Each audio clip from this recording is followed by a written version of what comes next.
انا راودتہ عن نفسہ، میں نے ہی اصل میں اس کو پھسلانا چاہا تھا، میں نے ہی اسے گناہ پر آمادہ کرنا چاہا تھا، وانہ لمن الصادقین، اور وہ بالکل سچا ہے، اس نے کوئی غلط بیانی نہیں کی ہے۔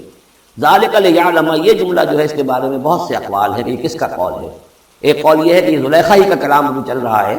یہ اس لیے کہ وہ اس کو معلوم ہو جائے، یعنی حضرت یوسف علیہ السلام کو، انی لم اخنہ بالغیب، کیونکہ حضرت یوسف اس وقت وہاں موجود نہیں تھے، ان کی غیر موجودگی میں اس نے اپنے گناہ کا اقرار کیا ہے کہ میں نے اس کے ساتھ خیانت نہیں کی ہے۔ اب بھی ہو سکتا تھا کہ وہ پھر کوئی بکواس کرتی اور غلط بات کہتی، لیکن نہیں، لم اخنہ بالغیب، تاکہ یوسف کے علم میں یہ بات آ جائے کہ میں نے یہاں اس کی غیر موجودگی میں کوئی خیانت نہیں کی ہے۔ وَأَنَّ اللَّهَ لَا يَهْدِي كَيْدَ الْخَائِنِينَ، اور یقیناً اللہ تعالیٰ جو ہے خیانت کرنے والوں کی چال کو کامیاب نہیں کرتا۔ وما ابرئ نفسی، اور یہ کہ میں اپنے آپ کو کوئی بہت یہ نہیں سمجھتی کہ میں مجھ سے گناہ سرزد نہیں ہو سکتا، میں اپنے نفس کو بری نہیں کہتی۔ ان النفس لامارۃ بالسوء، نفس جو ہے انسان کا وہ تو بدی کا حکم دیتا ہی ہے، الا ما رحم ربی، سوائے اس کے کہ جس پر اللہ کا رحم ہو گیا ہو۔ ان ربی غفور رحیم، یقیناً میرا رب جو ہے بہت غفور و رحیم ہے۔ ایک تو یہ ترجمہ ہے اس رائے کے مطابق کہ یہ سارا کلام جو ہے اسی زلیخا کا ہے۔ اصل میں اسی اعتبار سے ہمارے ہاں وہ جو قصہ گو ہیں، یوسف زلیخا کے قصے ہیں، ان میں تو پھر مائی زلیخا کو بہت ولی اللہ بنا دیا گیا ہے،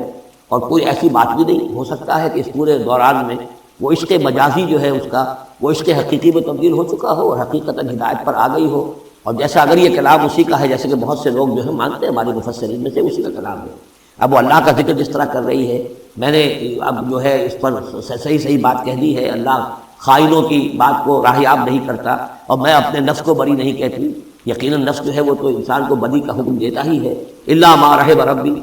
ایک رائے یہ ہے کہ اس کا قول تو ختم ہو گیا، انا راودتہ عن نفسہ وانہ لمن الصادقین۔ اس کے بعد یہ قول حضرت یوسف کا ہے کہ میں نے یہ کیوں چاہا، میں نے یہ چاہا کہ میری صفائی ہو جائے اور یہ سارا معاملہ کھل جائے۔ میں یہ نہیں چاہتا تھا کسی اور کی بے عزتی ہو، کسی اور کی عزت کے پردے چاک ہوں، لیکن یہ ضرور میں چاہتا تھا کہ وہ عزیز مصر یہ جان لیتا کہ میں نے کوئی خیانت نہیں کی ہے اس کے معاملے کے اندر، اور اس کے گھر میں اور اس کی عزت پر یا کسی اور کی عزت پر میں نے کبھی کوئی بری نگاہ نہیں ڈالی ہے، اور اللہ تعالیٰ خائنوں کو لاحیاب نہیں کرتا۔ باقی میں خود بھی، چاہے اللہ انسان نبی بھی ہو، لیکن یہ کہ نفس جو ہے، جیسا کہ حضور فرماتے ہیں کہ اوصیکم و نفسی بتقوی اللہ،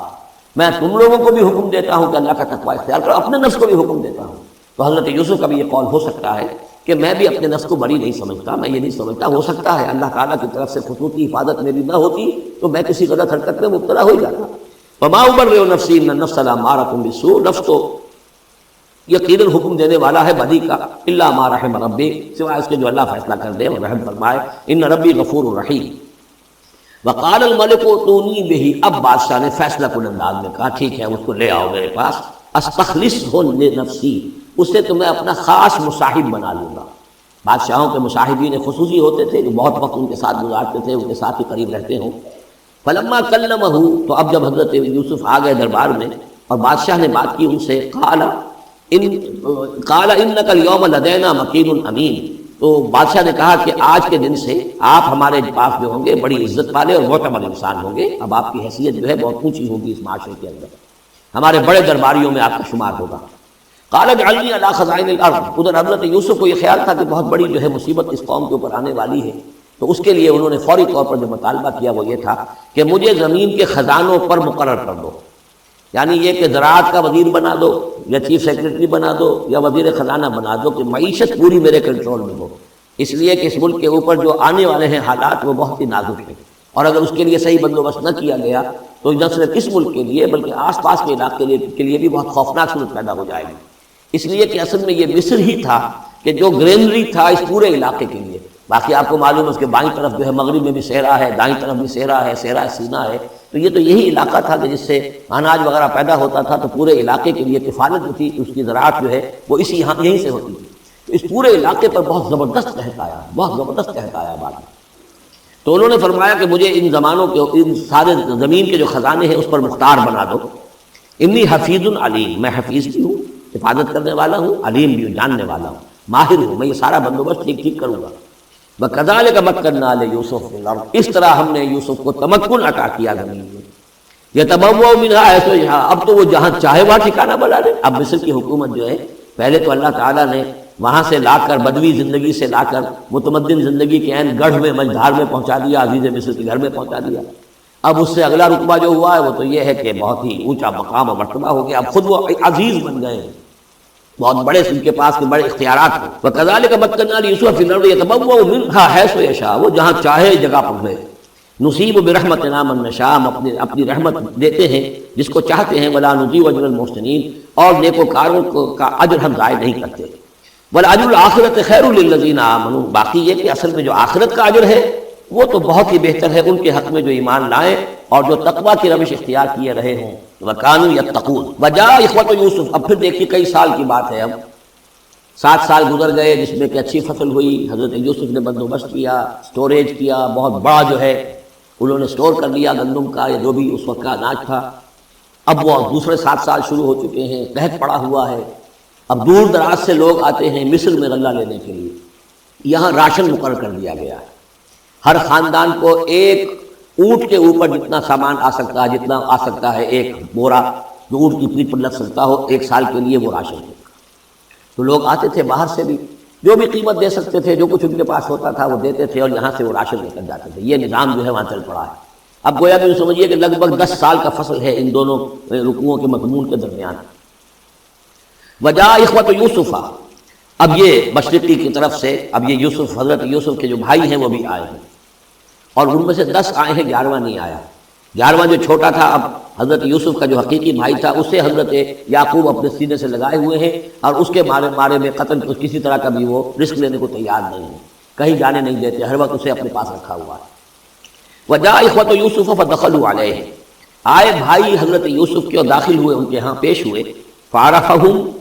اس نے تو پہچان لیا ان کو، وہم لہ منکرون، لیکن وہ اسے نہیں پہچان پائے۔ خیال اندازہ ہو سکتا تھا کہ یوسف ہے، عزیز مصر بنا بیٹھا ہے یہاں، جس کے دربار میں ہماری اب یہاں پیشی ہو رہی ہے۔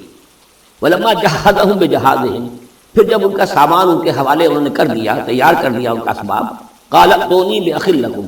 انہوں نے یہ کہہ کر کے ایک اور بھائی بھی ہمارا ہے، اس کا بھی خاندان ہے، اس کی فیملی ہے، اس کے لیے بھی آپ ہمیں ایک اونٹ جو راشن کا ہے وہ اتنا جو ہے 1 اونٹ کا بورا وہ ہمیں دیجیے۔ ان کا لائے کیوں نہیں ساتھ؟ تم تو 10 آئے ہو، وہ 11واں کہاں ہے؟ اچھا اگر ہے تمہارا 11واں بھائی، ایک علیحدہ فیملی ہے، تو ایک اور اونٹ، ایک اور راشن جو ہے ایک اور فیملی کا میں تمہیں دے دیتا ہوں، لیکن اب جب آؤ تو اس کو ساتھ لے کے آنا۔ قال ائتونی باخ لکم من ابیکم، اب جب آؤ گے تو اپنے بھائی کو جو تمہارے والد سے تمہارا بھائی ہے، ماں سے نہیں ہے، تمہارا باپ سے بھائی ہے، الا ترون انی اوفی الکیل، کیا تم دیکھتے نہیں ہو کہ میں پیمانے پورے بھر کر دیتا ہوں، انا خیر المنزلین، اور جو باہر سے آنے والے یہ مہمان آ رہے ہیں میں ان کی خاطر مدارات کرتا ہوں، میں بہتر مہمان نوازی کرتا ہوں۔ فإن لم تأتونی، اور اگر نہیں لے کر آؤ گے اس کو، بہی فلا کیل لکم منی، تو پھر اس کے حصے کا جو راشن ہے وہ میں تمہیں نہیں دوں گا، وہی جو یہاں آئے وہ اپنے حصے کا راشن لے جائے۔ ولا تقربون، اور پھر میرے قریب نہ آنا، مجھ سے پھر یہ کہ آپ نے اظہار ناراضگی بھی فرمایا۔ قالوا سنراود عنہ اباہ، انہوں نے کہا کہ کوشش تو ہم کریں گے ابا جان کو کسی طریقے سے پھسلانے کی، وَإِنَّا لَفَاعِلُونَ، اس کا بھی گزریں گے انشاءاللہ، لے آئیں گے۔ وَقَالَ لِفِتْيَانِهِ، اور حضرت یوسف نے اپنے جو نوجوان کام کرنے والے تھے، چھوکرے جن کو کہا گیا، ان سے کہہ دیا اجعلوا بضاعتهم فی رحالہم، یہ جو پونجی لے کر آئے تھے، ظاہر بات ہے کہ دیہات سے آئے، کیا لے کر آئے ہوں گے؟ کچھ اون لے آئے ہوں گے، بھیڑیں بکریاں جو پالی ہوئی ہیں تو اس کی کچھ اون لے آئے، یا کوئی اس طرح کی چیزیں جو دیہات سے لا کر اور یہ شہر میں اب اس کو پیش کر رہے ہیں تاکہ اس کے عوض انہیں غلہ دیا جائے۔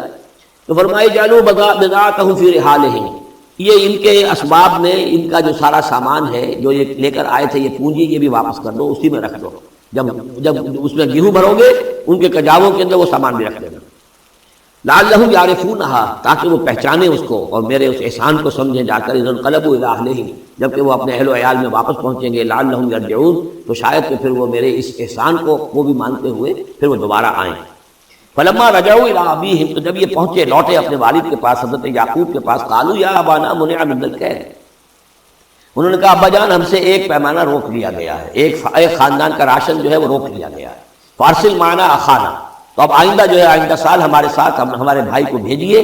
نقتل، تاکہ ہم اس کی بھرتی بھی لے آئیں، اس کا راشن بھی لے آئیں، وَإِنَّا لَهُ لَحَافِظُونَ، اور ہم اس کی پوری حفاظت کریں گے۔ قَالَ هَلْ آمَنُكُمْ عَلَيْهِ، حضرت یعقوب نے فرمایا کیا میں تم پر اعتبار کروں اس کے بارے میں؟ هَلْ آمَنُكُمْ عَلَيْهِ إِلَّا كَمَا أَمِنْتُكُمْ عَلَىٰ أَخِيهِ مِنْ قَبْلُ، کیا اسی طرح تمہارے اوپر میں اعتبار کر لوں جیسے کہ میں نے اس کے بھائی یوسف کے بارے میں تم پر پہلے جو ہے وہ اعتبار کیا تھا؟ فاللہ خیر الحافظ، ویسے تو اللہ تعالیٰ ہی ہے بہترین محافظ، وہو ارحم الراحمین، اور وہی ہے تمام رحم کرنے والوں میں سب سے بڑھ کر رحم کرنے والا۔ ولما فتحوا متاعهم وجدوا بضاعتهم ردت الیہم، جب انہوں نے اپنا سامان کھولا، کجاوے کھولے، تو انہوں نے یہ دیکھا کہ ان کی پونجی بھی انہیں لوٹا دی جو انہوں نے قیمت کے طور پر دی تھی۔ قالوا یا ابانا ما نبغی، وہ پکار اٹھے ابا جان ہمیں کیا چاہیے، ہذہ بضاعتنا ردت الینا، یہ ہماری پونجی بھی ہمیں لوٹا دی گئی ہے۔ ونمیر اہلنا، ہم جائیں گے اپنے اہل و عیال کے لیے کھانے کا بندوبست کریں گے، وہاں سے راشن لائیں گے، وہاں سے غلہ لے کر آئیں گے، نحفظ اخانا،